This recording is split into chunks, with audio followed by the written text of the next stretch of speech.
Hi everyone, in front of me I've got Samsung Galaxy S25 Plus, and let me share with you how to change the system language on this device.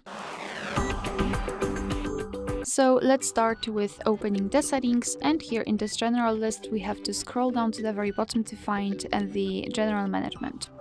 Then let's tap on language and tap on add language. And here we've been transferred to the full list of available languages from which we can choose, so simply find yours and then tap on it. I'll choose maybe I don't know which one. I just want to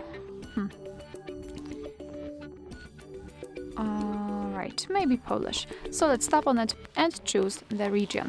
Your device will ask you whether you want to change the default language to a newly chosen one, so just tap on set as default, and as you can see right now at the top we've got the language we just chose, and from now on the whole system will be displayed in the chosen language.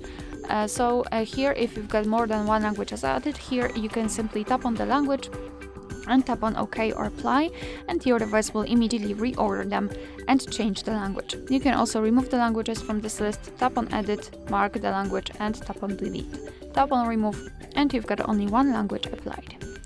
Alright, so that will be all. Thank you so much for watching. Please hit the subscribe button and leave the thumbs up.